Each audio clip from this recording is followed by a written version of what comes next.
स्वागत है मित्रों आपका अपने YouTube चैनल इनके वॉइस पर। दोस्तों आज की कहानी बड़ी ही सुंदर है, इसीलिए कहानी में अंत तक जरूर बन रहे। साथ ही हमारे चैनल पर नए हैं तो चैनल को सब्सक्राइब और वीडियो को एक लाइक जरूर कर लीजिएगा। तो दोस्तों आज की कहानी प्रारंभ करते हैं। हमारी आज की कहानी है 3 छोटे प्रश्न। सुकरात बहुत ज्ञानवान और विनम्र थे।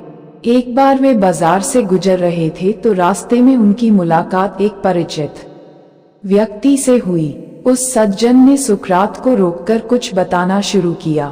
वह कहने लगा कि क्या आप जानते हैं कि कल आपका मित्र आपके बारे में क्या कह रहा था? सुकरात ने उस व्यक्ति की बात को वहीं रोकते हुए कहा, सुनो भले व्यक्ति, मेरे मित्र ने मेरे बारे में क्या कहा ये बताने से पहले तुम मेरे 3 छोटे प्रश्नों का उत्तर दो। उस व्यक्ति ने आश्चर्य से कहा, 3 छोटे प्रश्न? सुकरात ने कहा, हाँ 3 छोटे प्रश्न। पहला प्रश्न तो ये कि क्या तुम मुझे जो कुछ भी बताने जा रहे हो वह पूरी तरह सही है?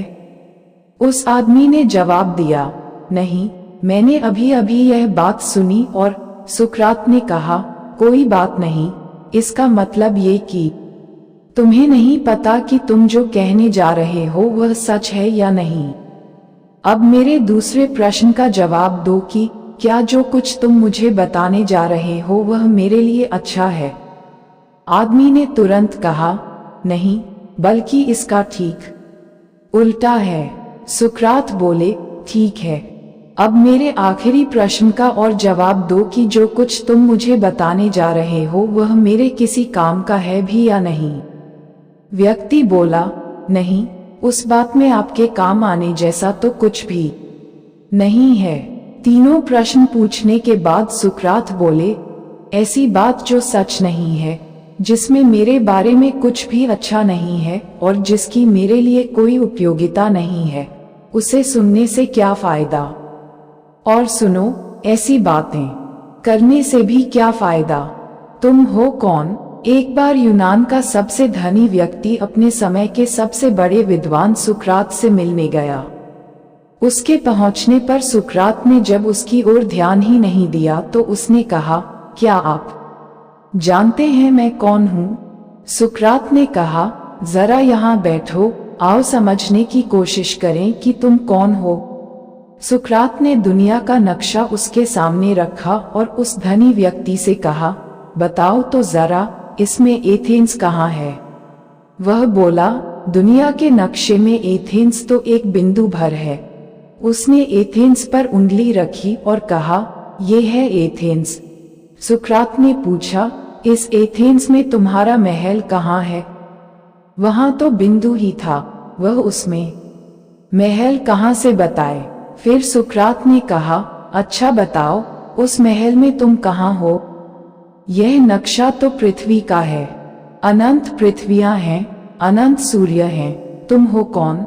कहते हैं जब वह जाने लगा तो सुकरात ने वह नक्शा ये कहकर उसे भेंट कर दिया कि इसे सदा अपने पास रखना और जब भी अभिमान तुम्हें जकड़े, यह नक्शा खोलकर देख लेना कि कहाँ है एथेंस, कहाँ है मेरा महल और फिर मैं कौन हूँ, बस अपने आप से पूछ लेना।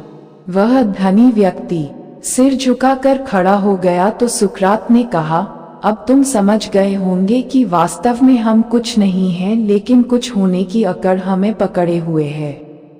यही हमारा दुख है, यही हमारा नरक है।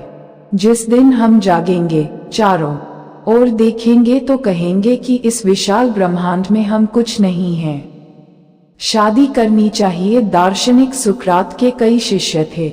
उनमें से एक शिष्य इस पसोपेश में था कि उसको शादी करनी चाहिए या नहीं। उसने अपने मित्रों, रिश्तेदारों, सगे संबंधियों, परिचितों और बुजुर्गों सभी से अपने ढंग से सलाह ली। किसी ने कहा कि शादी कर लेना और घर बसा लेना, इससे जीवन व्यवस्थित हो जाएगा। वो अपनी बात के पक्ष में तरह तरह की दलीलें देते थे। दूसरी तरफ कुछ लोग ऐसे भी थे जो उसको शादी न करने की सलाह देते थे और कहते थे कि शादी में झंझट ही झंझट है, इसको करने से ज्यादा इसको निभाने में है। इतनी सारी सलाह मिलने के बाद शिष्य बड़े धर्म संकट में पड़ गया कि आखिर क्या करे।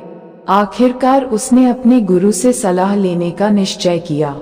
शिष्य का सोचना था कि गुरु ही सही सलाह दे सकते हैं, क्योंकि खुद उनका पारिवारिक जीवन बड़ा कष्टकारी था, इसलिए वह ज्यादा व्यवहारिक और सही सलाह दे सकते हैं।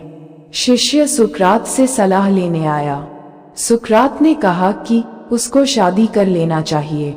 शिष्य ये सुनकर बहुत हैरान हुआ और उसने कहा कि आपका पारिवारिक जीवन तो ठीक नहीं है और आपकी पत्नी भी बहुत झगड़ालू है और उसने आपका जीना दूभर कर दिया है, फिर भी आप मुझको शादी करने की सलाह दे रहे हैं। सुकरात यह सुनकर मुस्कुराए और कहा कि यदि तुम्हें शादी के बाद अच्छी पत्नी मिल गई तो तुम्हारा जीवन संवर जाएगा, क्योंकि वह तुम्हारे जीवन में खुशियां लाएगी और उन खुशियों की बदौलत तुम सफलता के नित नए सोपानों को छुओगे।